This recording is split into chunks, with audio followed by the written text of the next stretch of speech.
বিকাশের ঘর খোলা নাই, একটা খোলা ছিল যেটাই টাকা নাই। এখন আধা ঘন্টা ধরে বিকাশের ঘর খুঁজে বেড়াইতেছি, পাইতেছি না।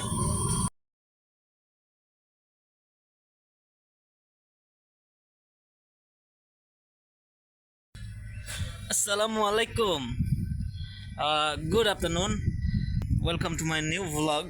বিকজ চিটাগাংয়ের দুইটা পার্ট বলছিলাম, যে চিটাগাংকে নিয়ে দুইটা পার্ট আমি শো করব। আমি বলছিলাম বিকজ আমার ওই যে একটা লং ট্যুর হয়ে যাচ্ছে চিটাগাং।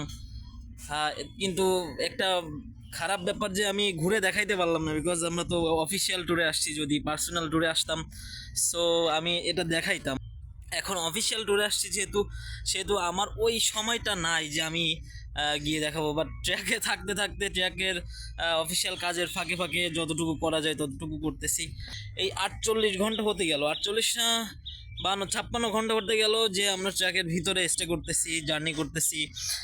খাবার ক্ষুধা লাগলে আমরা যাচ্ছি যে কোনো একটা হোটেলে, আর যদি প্রাকৃতিক ডাক আসে সো ওয়াশরুমের যদি দরকার হয় তো যে কোনো পাম্পে দাঁড়াচ্ছি। এইভাবেই চলতেছে আমাদের লাইফ এখন। কারণ অফিসিয়াল ট্যুর 1-2টা কাজে আমরা বেরোই না, যখন বেরোই 4-5টা কাজ নিয়ে বেরোই। আর তারপরে তো ঝামেলা আছে, রাস্তাঘাটে অনেক সময় অনেক ধরনের ঝামেলা হয়। তারপরে চাকা আবার পাংচার হয়ে গেল কিছুক্ষণ আগে। ফার্স্ট পার্টে যা যা দেখছেন, বেশি কিছু দেখাইতে পারি নাই, তারপরেও যতটুকু দেখছেন এনজয় করেন। এবং সেকেন্ড পার্টে যেতে যেতে যতটুকু অভিজ্ঞতা হবে ততটুকু শেয়ার করবো ইনশাল্লাহ। ততক্ষণ আমার সাথেই থাকুন, দেখা হচ্ছে। এখন আমরা যাচ্ছি হচ্ছে লাঞ্চ করতে, বিকজ সকালবেলা খাওয়া হয় না আমাদের। মানে ঘুমাইছিলাম, ঘুম থেকে উঠতে উঠতে দেখি যে লাঞ্চের টাইম হয়ে গেছে। সো এখন যাচ্ছি লাঞ্চ করতে। আর সাথে আছে কি, সাথে আছে দুইজন আছে, উস্তাদ এবং শিষ্য আছে। আর পাশে আছে most important person, Ashikuzzaman, my uncle. So lunch করে তারপর কথা হচ্ছে। এইখানে একটা হোটেলে, ওই যে হোটেলটার নাম জানো কি, তো কিচেন রেস্টুরেন্টে খাওয়া দাওয়া করলাম। এখন হচ্ছে আমরা আবার আমাদের ট্র্যাকের কাছে যাবো। ট্র্যাকটা যেহেতু ঘুরে রেখে আসছি, লোড গাড়ি টানাটানি করি না, হেঁটে আসছে এই পর্যন্ত। এখন ওইখানে যাবো, যাওয়ার পরে কথা হবে ইনশাল্লাহ। আমরা এই মুহূর্তে অবস্থান করতেছি কি যেন কালকিতলার মোড়ে আছি আমরা। হচ্ছে হবিগঞ্জ থেকে বের হয়ে আমরা হবিগঞ্জ হয়ে গাজীপুরের দিকে ঢুকবো। বিকজ আমাদের গাড়ি ওভারলোডের কারণে আমাদের এত পথ ঘোরা লাগতেছে। কারণ ব্রিজের যেই স্কেল আছে, ওই স্কেলে ওভারলোড গাড়ি গেলে ওটা হচ্ছে ব্রিজের উপরে উঠতে দেয় না, দিলেও অনেক বড় সড়ো জরিমানা করে। সো এই জন্য আমরা হবিগঞ্জ হয়ে তারপরে গাজীপুরের দিকে যাব। অলরেডি 72 ঘন্টা হচ্ছে আমরা ট্র্যাক জার্নি করতেছি। হোটেলে খাওয়া দাওয়া, ট্র্যাকের ভিতরে অনেক সময় ট্র্যাকের ভিতরে ঘুমাচ্ছি, অনেক সময় ধাবার যে হোটেলগুলো হাইওয়েতে সেখানে ঘুমাইতেছি। আমাদের এক্সপিরিয়েন্স আপনাদেরকে জানাবো। আসলে ট্র্যাকের ভিতরে একটানা 72 ঘন্টা, এটা অনেক বড় একটা ব্যাপার, চলাও কঠিন। সো আগে কখনো এই এক্সপিরিয়েন্স হয় নাই, this is the first time. তো আপনাদেরকে জানাবো। আপনারা সবাই সাথে থাকুন, সুস্থ থাকুন এবং আমাদের জন্য দোয়া করুন অবশ্যই। আসসালামু আলাইকুম।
সো এখন হচ্ছে আমরা লাঞ্চে যাব।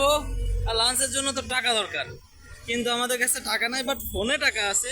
কোনো বিকাশের ঘর খোলা নাই, একটা খোলা ছিল যেটাই টাকা নাই। এখন আধা ঘন্টা ধরে বিকাশের ঘর খুঁজে বেড়াইতেছি, পাইতেছি না। হ্যাঁ, এমন একটা জায়গায় আছি না আছে বিকাশের কোনো অপশন, না এই একটা বুথ দেখলাম না, বুথ থেকে যে টাকা তুলবো তারও কোনো অপশন নাই।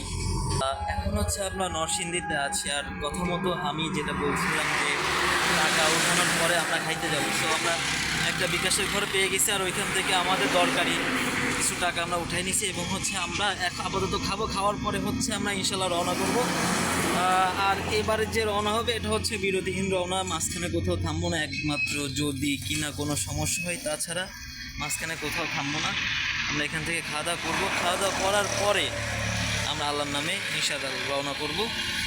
আলহামদুলিল্লাহ আমরা হচ্ছে আমাদের খাওয়া দাওয়া কমপ্লিট, এবং এইখানের যে হোটেলের যে খাবারটা, এই খাবারটা হচ্ছে আমার মনে হয় আমি চিটাগাং থেকে এই ট্যুরে কম হইলেও 6টা-7টা হোটেলে খাওয়া দাওয়া হয়েছে আমাদের, কিন্তু এই হোটেলটার মতো ভালো খাবার আমি মানে টেস্টি খাবার এটা চিটাগাংয়ে আমি পাই নাই, আর কোথাও পাই নাই। But good hotel, good food and good management. আসলে ভাতের হোটেলের কী ম্যানেজমেন্ট, তারপরেও ওইটা যেটা বলে hospitality is good, good hospitality এখানে। আর তারপরে হোটেলের সামনের লুকটাও ভালো, ফুল টুল দিয়ে রাখছে আলহামদুলিল্লাহ। খাওয়ার জন্যের পরিবেশটা খুব ভালো পরিবেশ। আর তারপরে আমরা এখন খাওয়া দাওয়ার পরে রওনা করব। এখানে কিছু ফুলের গাছ টাছ আছে, ভালো লাগতেছে। খাওয়া দাওয়া শেষ ইনশাআল্লাহ, ভালো খাবার খাইছি আমরা আলহামদুলিল্লাহ, এবং খাবারে অনেক টেস্ট ছিল, অনেক মজা পাইছি।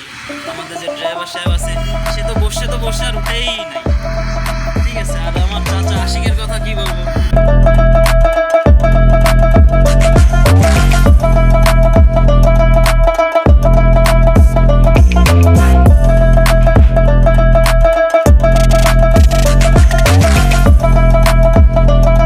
শেষ সময়ের মতো প্রস্তুতি নিয়ে রওনা করলাম ফ্যাক্টরির উদ্দেশ্যে ইনশাআল্লাহ। ফ্যাক্টরিতে গিয়ে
বলছিলাম যে ওয়ার্কশপে যাওয়ার আগে আমরা যদি মাঝখানে কোথাও দাঁড়ায় স্ন্যাক্স নিই তো ওই সময় আসতে পারি।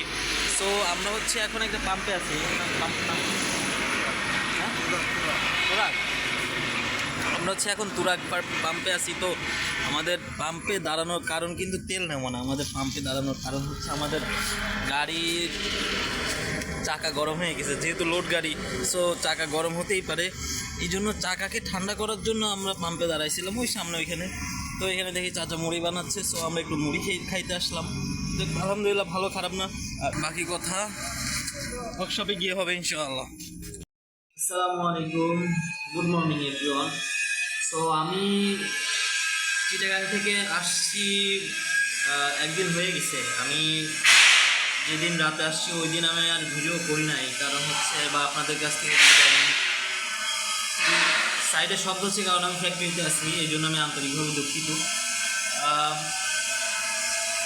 তো আমি যেদিন আসছি সেদিন ভিডিও করি নাই, কারণ হচ্ছে আমি অনেক ক্লান্ত ছিলাম, বিকজ একটানা 80 থেকে 82 ঘন্টা আমার জার্নি করা হয়ে যাওয়ার পরে তো আপনারাই বুঝতে পারেন যে এটা কেমন একটা পর্যায়ে যায়। তারপরও জার্নিটা যদি একটা কোনো ভালোভাবে হয় আলহামদুলিল্লাহ, আল্লাহ তাআলা যেভাবে রাখে এটা অনেক। কিন্তু ট্র্যাক জার্নিটা আমি মনে করি অনেক কঠিন আমার জন্য, কারণ আমার প্রথমবার ট্র্যাক জার্নি। সো আপনারা কেউ মাইন্ড করবেন না, কারণ আমি কথা দিয়ে কথা রাখতে পারি না। আমি বলছিলাম যে ওয়ার্কশপে গিয়ে কথা বলবো, সো আমি ওই দিন পারি নাই, কিন্তু এখন তো আমি ওয়ার্কশপে আছি। সো আমি এখন ওয়ার্কশপে থেকে আপনাদের কাছ থেকে চিটাগাং 2 যে পার্টটা, এই পার্টটা থেকে বিদায় নিতে চাচ্ছি, কারণ সামনে আরও কিছু করতে হবে।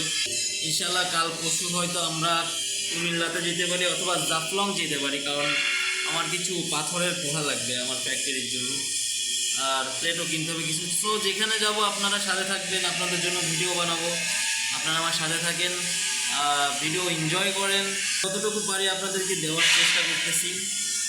সো আপনারা দেখেন, লাইক করেন, কমেন্ট করেন, আর অবশ্যই সাবস্ক্রাইব করে দিবেন, কারণ সাবস্ক্রাইব না করলে আমার তো লাল বাতি জ্বলবে না। আর বেল আইকন ঘন্টাটা অবশ্যই বাজাই দিবেন। সো আজকে বিদায় নিচ্ছি, আজকে ব্লগ এই পর্যন্তই। আসসালামু আলাইকুম, হ্যাভ এ নাইস ডে।